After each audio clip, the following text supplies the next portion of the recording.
A very good evening to one and all present virtually.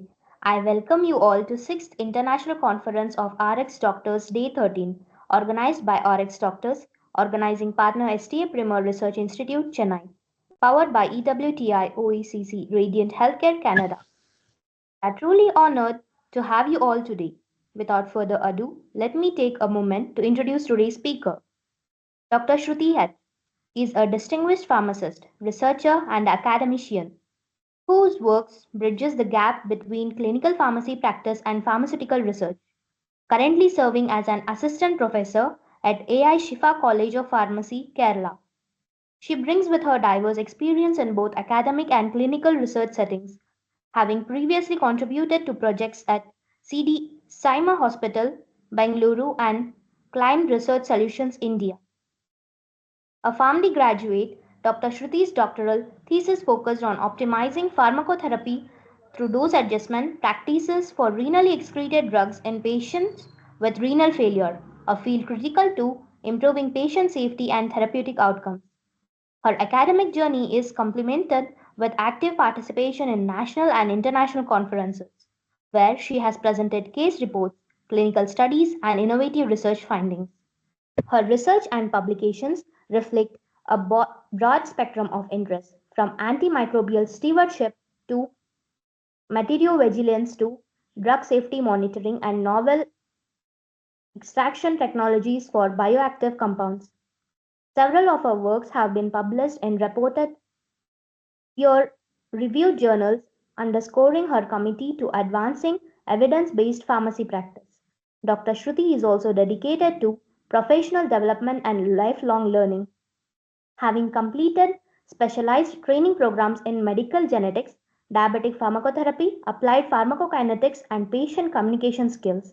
She actively participates in faculty development programs and skill enhancement courses to stay at the forefront of pharmacy education.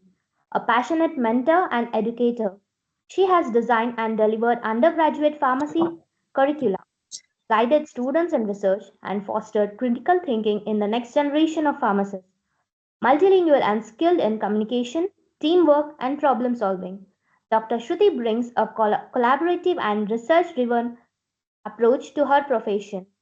Her work reflects an unwavering commitment to improving healthcare delivery, enhancing pharmacy education, and inspiring future healthcare professionals.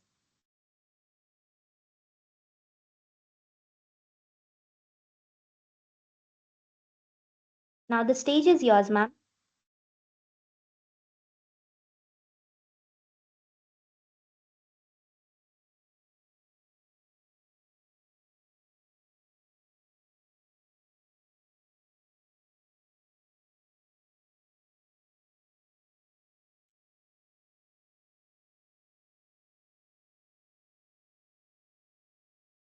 Ma'am, please unmute yourself.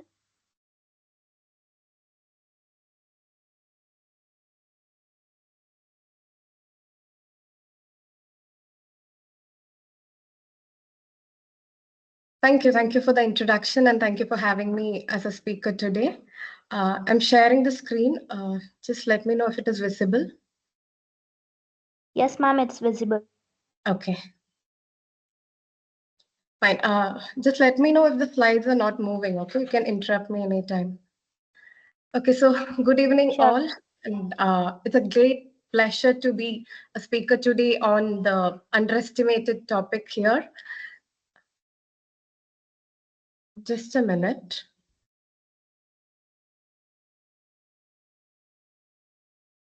Yeah, sorry for the inconvenience.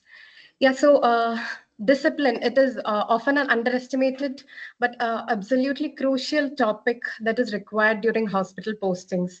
So when we hear the word discipline, we might think of strict rules, being on time, or wearing a normal uniform. But while these are the part of discipline, it is not only the thing that is coming under discipline. So it is much more deeper in a hospital settings. So it's about how you present yourself every day, how you respect your team's time, and how you protect your patient's safety.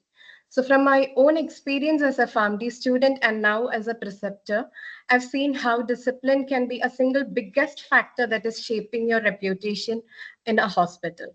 So a disciplined student earns trust, gets more opportunities to engage in patient care, and builds a network of mentors who will be in support even after your posting ends. So today we're going to look at what discipline actually means in a clinical settings. While it's so important for you, the perspectives of your preceptors, the common mistakes to avoid, and practical ways to build this habit. So I'll also be sharing some of the examples that I'm seeing in day-to-day hospital. So before we start, let's define what is discipline in a hospital settings, because it's very different from the discipline in a classroom or in a personal life. So then we'll explore why discipline is particularly important for family students during the postings. So when we talk about discipline in hospitals, we're talking about a blend of mindset, a habit, and action. It's not simply about following instructions or avoiding the mistakes. So it's about showing up consistently, prepared, alert, and professional, even when nobody is watching us.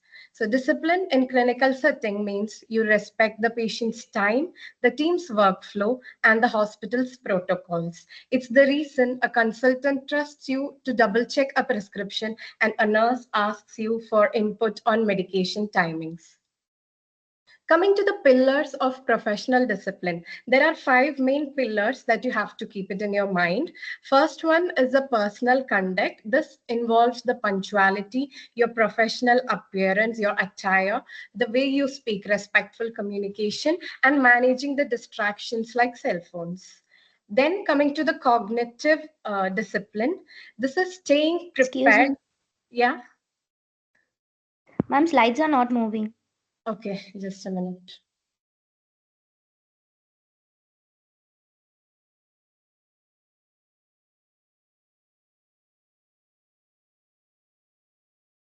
I'll share again.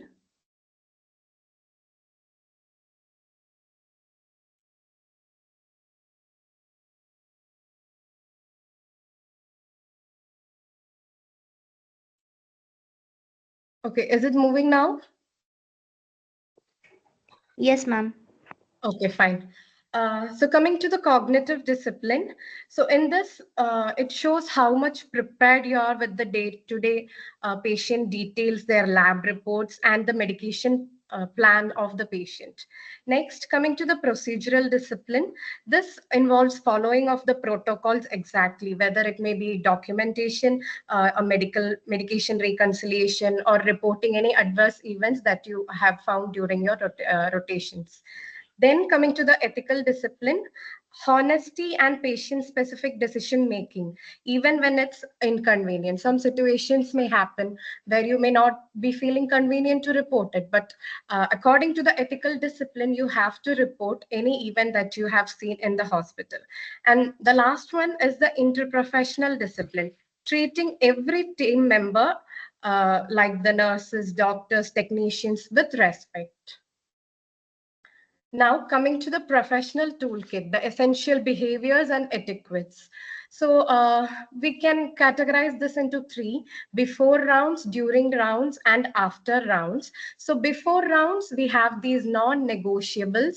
So that is arriving 10 to 15 minutes early to the ward round activities. If your ward rounds is at 9 a.m., then you have to always practice to reach the ward before 10 to 15 minutes, like 8:45 or 8:50. Then thoroughly preparing about the patient details, reviewing the charts, medications, the lab reports, and the care plans, and researching on new topics daily, something you can learn on the daily basis from the wards. And then maintaining a professional appearance, a clean lab coats, your name badge, your wearing closed shoes, and always try to avoid casual wears. Now coming to the during ward rounds, there are two main things. One of the main thing that a student requires is communication. So even in communication, first thing that we require is actively listening to the patients or even the care team members without any distractions. Then presenting the information concisely and clearly, and then asking thoughtful questions. If you have any doubt during the ward rounds, you have to ask questions and clarify it. And then coming to the patient confidentiality. Then after communicating, you have to take initiatives and accountability. Like you have to take up the opportunities and learn from the opportunities, and then you have to take up the full responsibility if you have done any mistake or there is an error found. So and also report the errors and the mistakes that you have been observing. And you have to also give response to the feedback. You go to the ward, somebody is giving you feedback, maybe the patient, maybe the nurse, or anybody from the healthcare team. You have to accept the feedback and learn from that feedback. So these behaviors are not just the formalities, they are the components of a patient care team collaboration and a professional development in your profession. And after the rounds, update your notes, clarify any doubts if it is there immediately, and follow up with the pending tasks. So these behaviors will help you grow in your profession. Now coming to the impact of this discipline in your postings or the rotation. So firstly, these postings will help you build your career. So your postings are like a long job interviews, consultants, resident doctors, your preceptors are all silently observing you on your day-to-day basis. So for example, there was a student who used to come to the rounds early, prepare drug charts, and proactively clarify doubts. So after a year, there was a opening in a hospital, and a consultant, he recommended the student without any hesitation, not because the student was a topper, but because he had proven himself dependable. So discipline here becomes your silent resume. Then coming to the interprofessional harmony. So when you're disciplined, your team sees you as dependable and trustworthy. So that means they involve you in more decisions, which can accelerate your learning experience. In a hospital, trust is earned very slowly and it is lost very quickly. So discipline helps you to build it. And the main part is patient safety. So many errors happen not from the lack of knowledge, but lack of attention and discipline. So a small example can be an intern. He had spotted a patient's IV drip rate was faster than the prescribed rate. So he had alerted the nurse immediately, and the harm was prevented there. So that single act built him credibility with the team. So your vigilance is part of discipline and it directly protects the patient. Okay, so now coming to the preceptor's perspective, beyond the knowledge. So as a preceptor, I can tell you that knowledge is important, but it's not the only thing that we observe. The focus is keenly on the professional behaviors like your attitude, your overall conduct during clinical rotations, and your hospital postings. So these soft skills are often the key differentiators that distinguish a student from the future pharmacist who you are. So these are the key expectations that we look into in a student. So the first one is punctuality. As I told you before, you have to reach 10 to 15 minutes early to the activities and show respect to the team. Next is the preparedness. So before you go to the ward, try to prepare yourself, look into the patient cases, understand the medication plans, and you should be prepared for the questions that can be asked during the postings. And be ready to discuss it along with the medication team that is available in the hospital. Third one is the attitude. You have to demonstrate enthusiasm, respect for everyone, and seek guidance from whomever it may be. And response to the feedback. So wherever you get feedback, try to accept it and learn from the feedback that is given to you. Okay, now coming to the mistakes that are usually made by the students and that can be avoided. So first one here is being argumentative. So we have frequently seen students arguing with the preceptor or with the healthcare professional. So You can express your differences or your opinion, but make sure you're not in an argumentative manner. So arguing does not give you a professional feel. Second is the hiding an error. So never come up with mistakes. If at all you have made a mistake, try to uh, open it up with your preceptor or with your guide so that it can be solved immediately. And then comes the not reporting of the findings. So always communicate about the findings that you have seen during the ward rounds, and not just chart it in the patient's report. Next is excessive phone use. So this is one of the major distractions that we see in day-to-day life. So personal phone use during clinical activities, it is seen as a disrespect, and it can also lead to any errors in the patient's case. Then next is engaging in gossip. So this creates a toxic environment and erodes your the trust that is built on you. So maintain professionalism and try to avoid gossips during the clinical rotations and postings. And the last one is overstepping boundaries. So understand that you're a student and never assume more responsibilities beyond your training levels. As human beings, we accept mistakes happen, but it is a responsibility of a disciplined students to learn from these mistakes and then change it in future.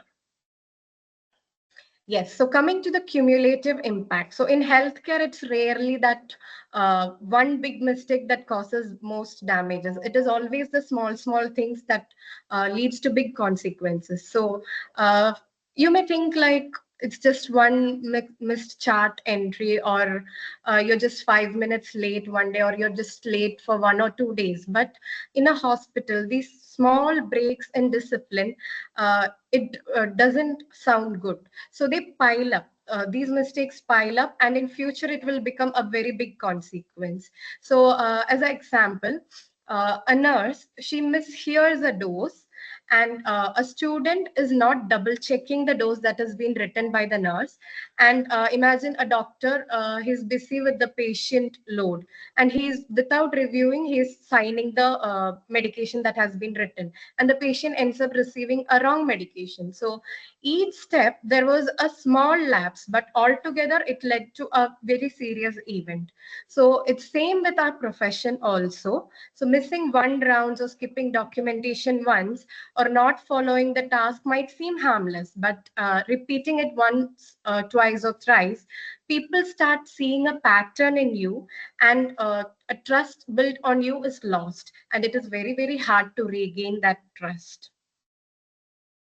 Okay, so now turning the challenges into growth. So every challenge you face during hospital posting is a hidden opportunity for growth if you approach it in a right way.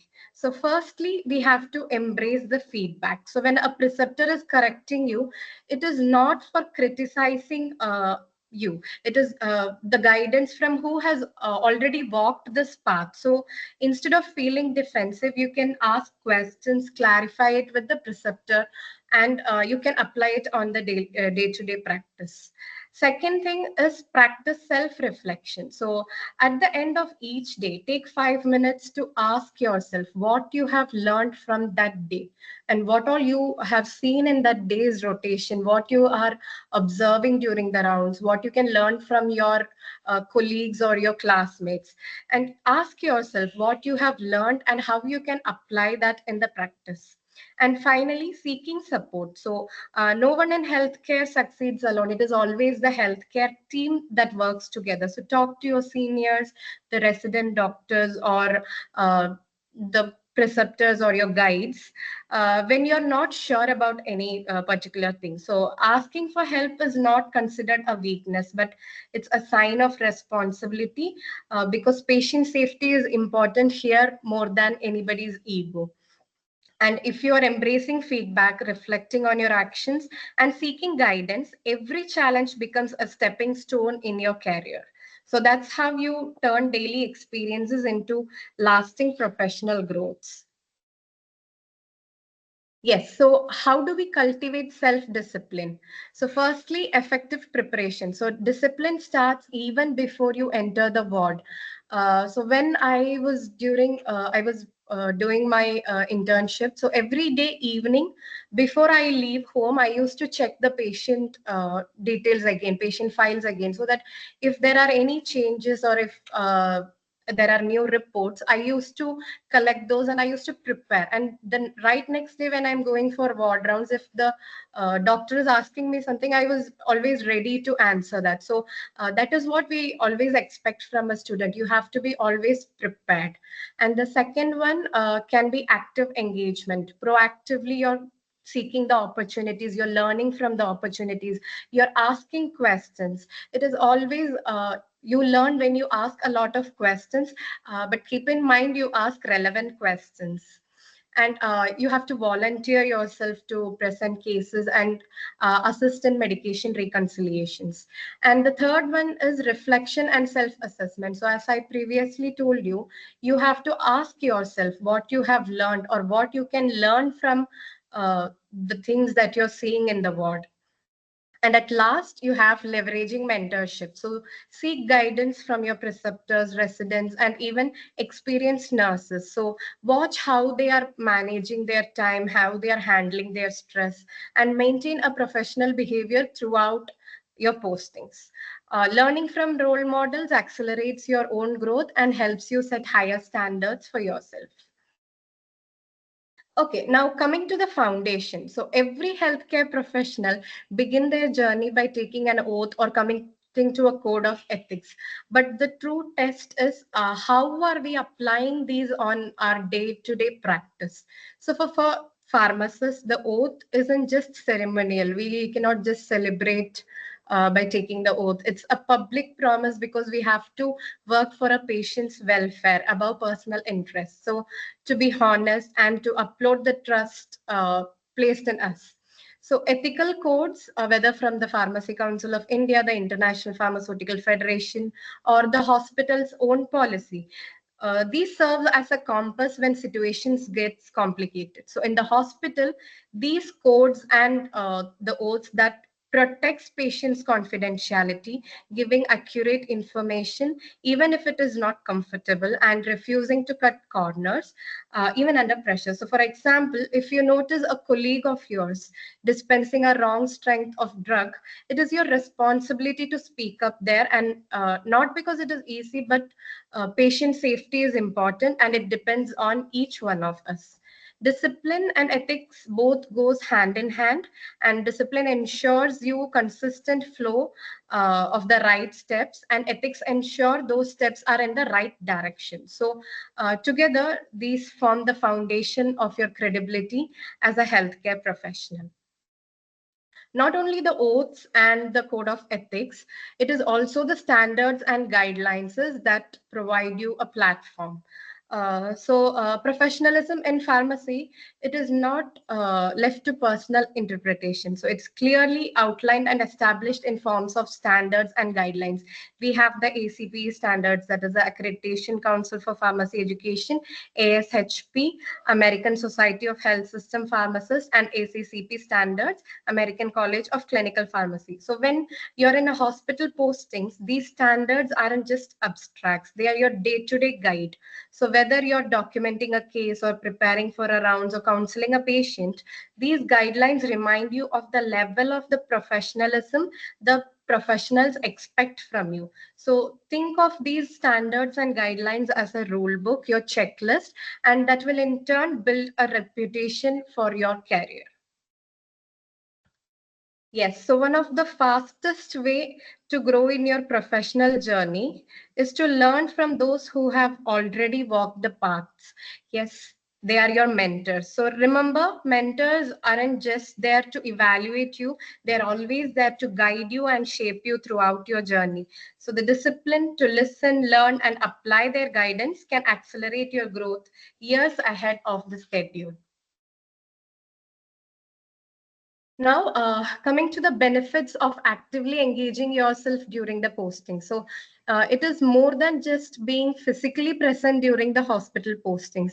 It's about the mentally and emotionally participating in every moment that you have been going through in the posting. So, first is the enhanced learning. So when you ask questions, volunteer yourself, and you don't just observe, but you're practicing it. And practice cements knowledge for better than normal learning. Second is the critical thinking. So hospitals are environment where you can see things are changing very quickly. So when you're actively engaging yourself, you learn to connect to symptoms, you learn to connect to the lab results and the drug therapy, making quicker and accurate decisions. So it's how you develop a clinical judgment, a skill that will set you apart from the others in your own field. And the third is it shapes your professional identity. So when you're contributing meaningfully to the rounds, colleagues start seeing you as a healthcare professional more than a student. So this early reputation can influence how much responsibility and trust you're given, and those opportunities are becoming a stepping stones in your career. So here are some real world scenarios. So I would like to have anybody to unmute and answer to these, or you can even drop a text in the chat box.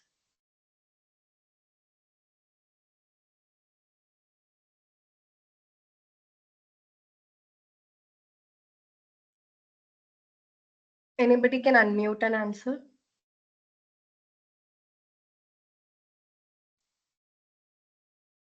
What can these scenarios lead to? Or how will you react in a particular scenario?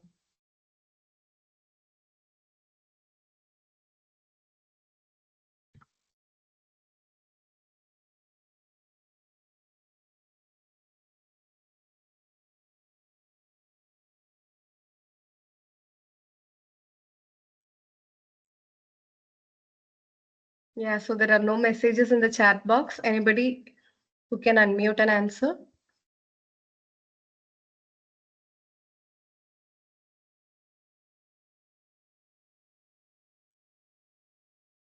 Am I audible? Yes, ma'am. Yes, ma'am, you're audible. Yeah, so can anybody answer these?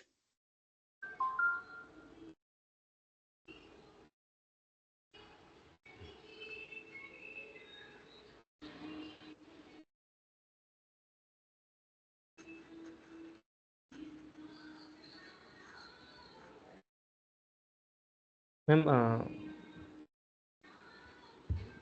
how can we handle this situation, or what is exactly a question, ma'am?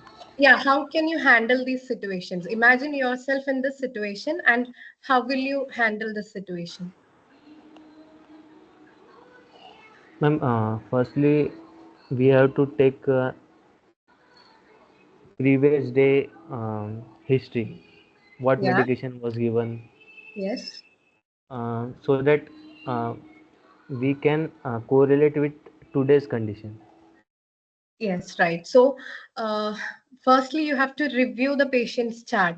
So, yesterday's or from when the patient has admitted, you have to keep on following up the patient, and you should have the complete details of the patient in hand. So, whenever a question is arised, you should be in a position to answer about that. Okay, what about the second situation?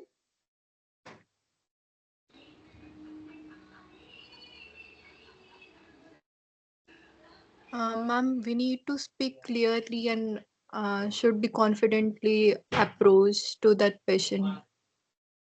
Yes, so whenever you find an interaction, firstly, you have to make sure it is a major interaction. Minor interactions you can avoid, not an issue. And you should always have a reference for whatever you're finding. And whenever you approach a healthcare provider, you should also show the reference. And that is a way a healthcare provider can accept what you have found. And what about the third one?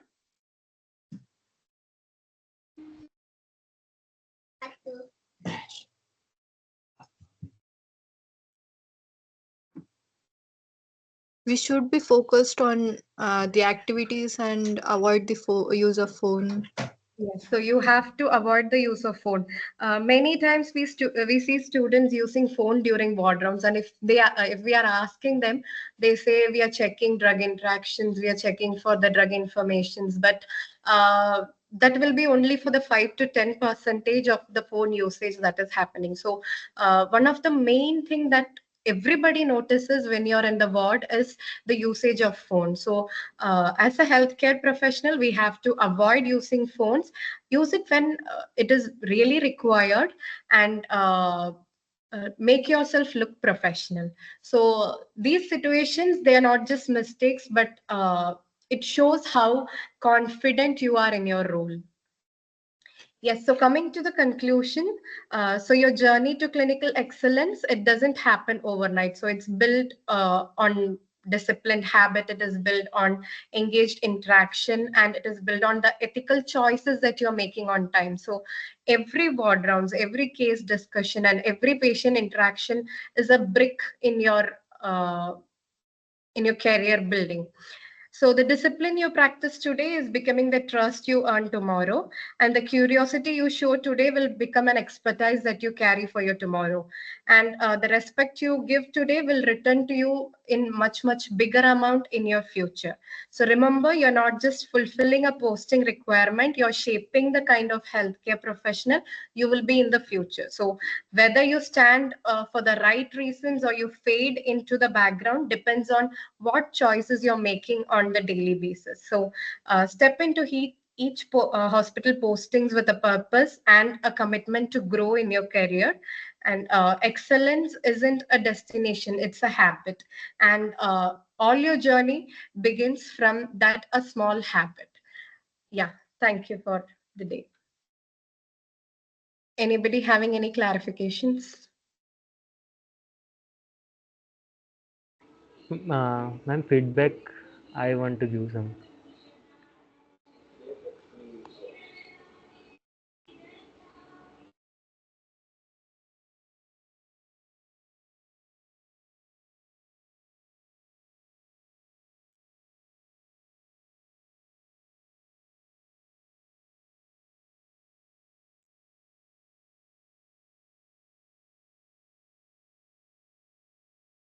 Yeah, anybody? Ma'am, actually, these things we considered it as an just a mere things, so Okay. we most of the time we neglect it. Yeah. Ma'am, my question is regarding that if we have some new cases, Okay. so how can we approach that, because we are not familiar with them. So Yeah. yes. So you're seeing a patient for the first time. So that is what you're asking, right? You're seeing the patient for the first time, and when you're receiving a question, what to do?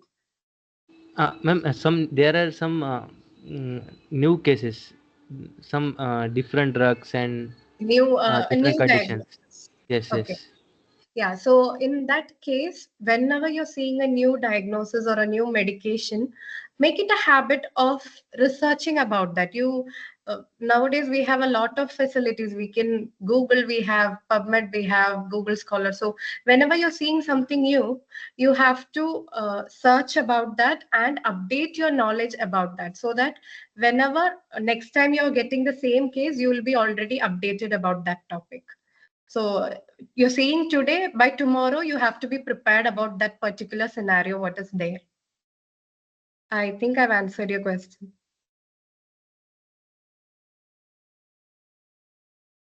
Yes, ma'am. Yeah, and it Actually, completely it depends will on it your will interest. Okay, and that interest shows how disciplined you are. Good evening, ma'am. Yeah, Myself, Sniti Shaji. yes, I Nitin. have a query. Yeah, Like, please. just imagine a hospital has a particular, like, every hospital has their own brand, Yes. right? So, in case of rice tube patient, Okay. we give crushed medications, right? So, if we don't have the particular drug alternative which can't be crushed and given and is being crushed and given, and we as a family intern or a family graduate, if we see that and report as an intervention, but we don't have a alternative to provide, what can be done? Like the hospital is not having an alternative for that particularly, so they're just continuing the same drug. Okay, so in that case, we cannot decide anything because the hospital is not having. So you can raise this issue to the healthcare provider, and ultimately the healthcare provider has to decide what has to be done with that particular patient. But the So patient will be in continued drug with the same. yeah. Okay. So we can only suggest whatever we are seeing. We have not got the permission to change things. So at least we should try suggesting these things to the healthcare providers. But when the action is not taken, because mostly it is like that, families don't get their Recognition. yeah. Yeah, so that also comes from the trust that they get from you. So initially they won't be considering yourself, but later when you tell one or two things and when they start accepting, they will start considering the families.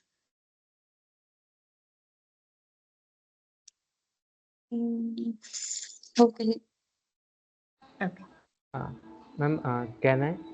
Ma'am, Yeah, please. from some same ground. Okay. Actually, when the some new interns from other healthcare professions like MBBS and MDs, Uh, they make some different diagnosis. Means okay. the condition is diagnosed something different. So Mm. based on that, the medication is given. Okay. So what PharmD can do in that situation? Okay, again, in that situation, we can only suggest. Nothing more than that can be done. So you are finding something, and it is our responsibility to take it to the ear of a healthcare provider. So they are considering, they're not considering is secondary. But at least we should try to take the concern to the healthcare provider. Or you can even discuss it with your preceptor. Yes, Yeah, so ma'am. the preceptor, they may be having some idea about that condition. I mean, it's like it's like that. We have some idea, basic idea, no. Yes. Uh, So we are what? often Uh, not considered in that. yeah. So this is the problem. All the families we are facing in the Indian situation. So it is not only in your settings; it is also there in our settings also. So sometimes we see something and we suggest, but that is not even considered. So, but at least we get that satisfaction that we have found something and we have suggested it to the healthcare provider. Yes, ma'am, got. Yeah. So it is the Thank, main problem of the Indian setting. So the same thing, if you're doing it in foreign, obviously it will be accepted. yes, yes. Yes. Thank you, ma'am. Thank you. Yeah. Ma'am, I Yeah. had one more doubt. Yeah. Yeah. Please go ahead. Uh, a patient went through a surgery. Okay. So within 60 minutes of the incision time, the patient should be getting an antibiotic according to the protocol. Okay. They are following in the hospital, and the Okay. patient hasn't received any of the antibiotics within that particular time, 60 minutes. And Okay. if we raise this as a query or as is like, if we raise this as an error or something, Yeah. or ask a query to a DMO in charge or a PG, will they or whom should we ask? Or can this be considered as a fault by themselves, or this will also be neglected? Okay. So this completely depends on what surgery that is happening. Okay. So every It's an surgery. open surgery. Uh, uh, can It's you an repeat? open surgery, and It's an basically, open. in that particular hospital, it is a Yeah. protocol. They follow that an antibiotic should be given within a 60 minute of time Yes. from considering an incision time. Also, Yes. they have a surgical protocol kept in the drug chart. File itself. They are ticking that they have given within 60 minutes, but there is no proof for they haven't documented, and also the patient hasn't received any antibiotics within Okay. 60 minutes. Okay. Yeah. So in this particular condition, you have to see if the patient has developed any surgical site infection. So if the patient has developed, then it is a very strong evidence, and you can take it forward to the consultant That is a doctor. very rare case. That is a very rare case when we get an intervention. Infection, post-infection. It's So very rare. Mostly uh, will not be getting did like they that, give but have they given the antibiotic post surgery? no. Only No. it was a BD dose, cefuroxime. It Hmm? was a BD dose, morning 6 a.m. and evening 6 a.m. Okay. Morning 6 a.m. was given. The patient the incision time for the patient was at 1 o'clock, Okay. and the patient didn't receive the cefuroxime within the 60 minutes. Okay. So this is actually Also, a very serious the maximum condition. dose was also not given to the patient. Okay, so you have to ask about this to the healthcare provider or whoever Yes. has performed the surgery. You have to take it to their notice, and you have to inform them the importance of the antibiotics or the antimicrobials that has to be given before the surgery. But So being a PharmD student or an intern or just a fourth or fifth year student, we can't be able to approach to that particular hierarchy. yes, so in that case, you have to approach to your preceptor first. Your preceptor can very well speak to a doctor, right? They don't speak right. Like we don't have that weight. Okay, so again, it is a systems problem here. So here, if in, I'll give you an example in our setting. So if a student is finding something, they come and inform us to the Yeah. preceptor. So we take the action and we go and speak to the doctors. So when a Are you student, comfortable enough to talk to every doctors? Do they uh, accept it? again, it is depending upon the doctors. Many of them, they don't accept. So at Okay. least we can have that responsibility that we have Just at least approach. conveyed the message. So our role Mm. ends there. Conveying the message is all what we can do. Yeah. Yeah. Okay. Thank you, ma'am. Well, Ma'am, may I? yeah, Of please. time. As we are running out of time, I guess it is enough for the question session, ma'am. Yeah, okay. Thank you, Dr. Shruti, for emphasizing the importance of discipline during hospital postings. Your words have reminded us of the professionalism and consistency required to excel in our careers. Now, moving forward to the next speaker for the day, Dr. Sahil Jetwa is a Doctor of Pharmacy graduate who has completed his specialization